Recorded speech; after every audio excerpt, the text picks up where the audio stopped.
T20 world cup లోని group దశ మ్యాచ్లు ఇప్పటికే ప్రారంభమయ్యాయి. ఈ క్రమంలో ఏ గ్రూప్ లో ఉన్న టీమిండియా తమ తొలి మ్యాచ్ యుఎస్ఏ తో తలపడింది. అయితే ఈ మ్యాచ్ లో టీమిండియాకు అమెరికా జట్టు గట్టి పోటీ ఇచ్చింది. టీమిండియా బ్యాటింగ్ లైనప్ ను చూసి పెద్ద పెద్ద జట్లే తల ఉంచాయి. కానీ అమెరికా బౌలర్ల ముందు టీమిండియా టాప్ ఆర్డర్ కుదేలైంది. 76 పరుగులకి 6 వికెట్లను కోల్పోయింది. ఈ దశలో సూర్యకుమార్ యాదవ్ కాపాడిండు కాబట్టి సరిపోయింది. లేకుంటే పరిస్థితి ఏంటి? సరే, ఆరంభంలోనే ఇలాంటి మ్యాచ్ ఎదురవటం ఓ మంచి విషయమనే చెప్పాలి. నిర్లక్ష్యంగా ఆడకుండా చిన్న పెద్ద అనే టీం లేకుండా ప్రతి మ్యాచ్ విషయంలో గెలిపే లక్ష్యంగా బరిలోకి దిగేందుకు తొలి మ్యాచ్ లో ఎదురైన కష్టకాలాన్ని సద్వినియోగం చేసుకునేందుకు టీమిండియాకు ఇది మంచి అవకాశం. ఇక ఇది ఇలా ఉంటే గ్రూప్ లోని రెండవ మ్యాచ్ నమీబియాతో టీమిండియా తలపడనుంది. ఈ నెల 12వ తేదీన ఈ మ్యాచ్ జరగనుంది. అయితే తొలి మ్యాచ్ కి జ్వరం కారణంగా జస్ప్రీత్ బుమ్రా దూరమైన విషయం తెలిసిందే. అంతేకాకుండా మ్యాచ్ మధ్యలో అభిషేక్ శర్మ కడుపు నొప్పి కారణంగా దూరం అయ్యాడు. అంతకు ముందు హర్షత్ రాణా గాయంతో దూరం అయ్యాడు. ఇలా గాయాల బెడద టీమిండియాను అల్లకొల్లం చేసింది. అంతేకాదు 15వ తేదీన టీమిండియాతో పాకిస్తాన్ తలపడుతుందా అనేది మరో ఆందోళన. కానీ ఈ అన్ని విషయాల్లోనూ టీమిండియాకు శుభవార్త.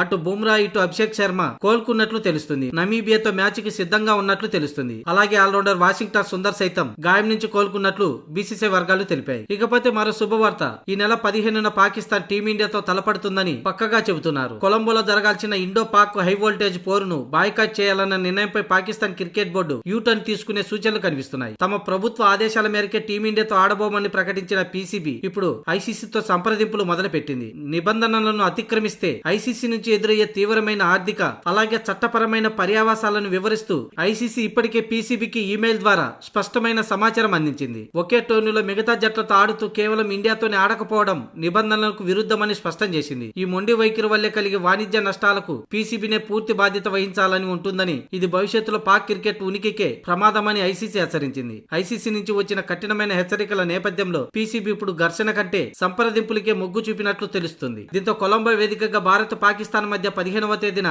మ్యాచ్ జరగడం ఖాయంగా కనిపిస్తుంది.